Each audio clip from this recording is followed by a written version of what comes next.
Comment ça se passait pour toi à l'époque, le regard que les gens portaient sur les personnes LGBT? Enfin, est-ce que ça existait Ça n'existait pas.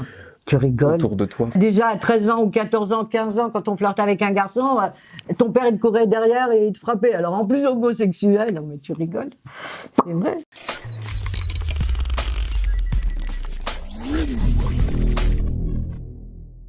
Bah alors, mamie, tu te souviens de quand j'ai fait mon coming out? Non, pas vraiment, mais bon, j'accepte. Hein. C'est la vie, elle est comme ça. Hein. Et puis on le savait déjà. Mais je te demande le jour. Non, le jour, non, pas du tout. Mais bon, je pense pas avoir réagi étonnamment. Non, ça va. Qu'est-ce que je t'ai dit? Mais je t'ai dit, mais je t'aime quand même. Oui, oui, c'est ça. Voilà. Ah, oui, je me souviens. Oui, oui. Et puis j'étais pas surprise. Non, Non. du tout. Mais j'attendais que toi-même tu le dises. Je lui dis, mamie, j'ai quelque chose à te dire. Elle me dit, c'est pas la peine, je sais. J'avais pas trop d'appréhension. Par rapport à moi. Non, parce que elle savait que c'était juste poser des mots sur ce qui était déjà fait, entre guillemets. Après, l'autre dilemme, ça a été de le raconter à mon grand-père. Je t'ai dit que tu le prends, tu vois avec lui, tu parles avec lui, et puis qu'est-ce que ça va changer? Ça va mettre des mots de ce qu'il sait déjà. Voilà, tout simplement. Mais attends. Mais tu peux le faire, hein, c'est pas jamais trop tard. Hein. Oui, oui, bah oui. J'ai toujours peur pour lui, toujours. Hein. Pour moi, à chaque fois qu'il sort, j'ai peur qu'il soit entouré, enfin peu importe, dans la rue, qu'il soit attaqué, qu'il y ait de la haine autour de lui, qu'il soit frappé.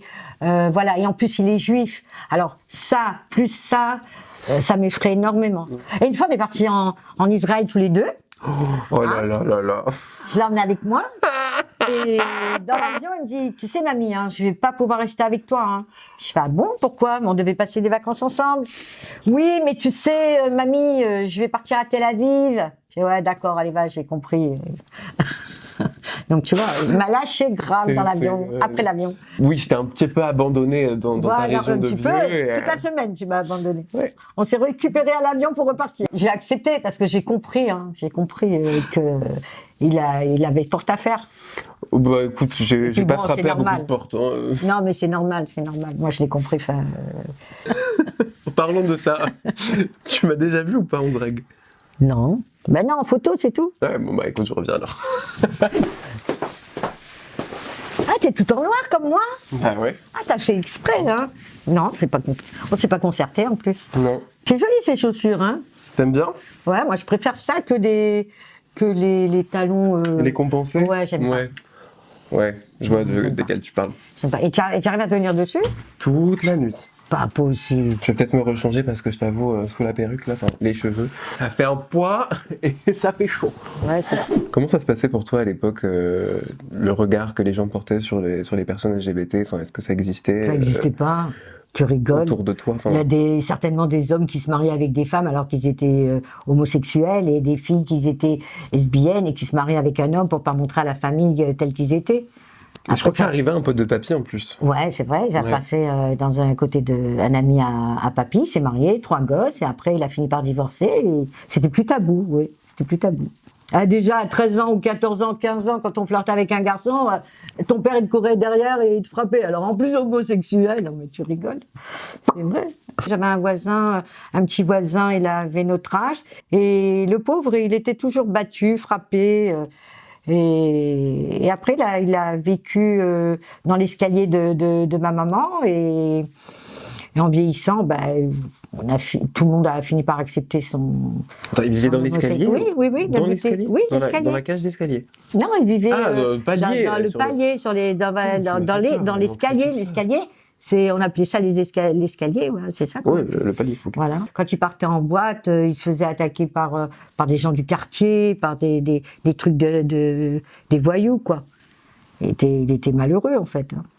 Qu'est-ce que tu penses, toi, du coup, des autres grands-parents qui auraient du mal avec l'homosexualité en général, même s'ils n'ont pas de personnes LGBT au sein de leur famille, et puis après, il y a ceux qui se font rejeter justement par leur famille? Ils sont bêtes de rejeter leurs propres petits-enfants, hein, parce que dans la vie, c'est ça, les petits-enfants, les enfants, c'est ta famille. Hein.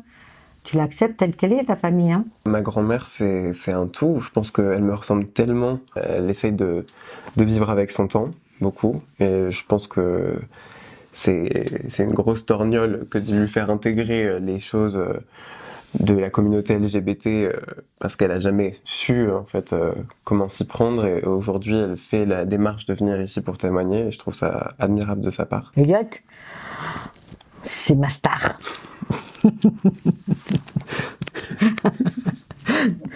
C'est ma star, c'est mon petit-fils, c'est mon amour. Ouais. Ben, aux autres grands-parents, moi je trouve que devraient ouvrir leur cœur déjà, hein, éviter déjà des guerres par rapport à ça, parce qu'il y en a suffisamment.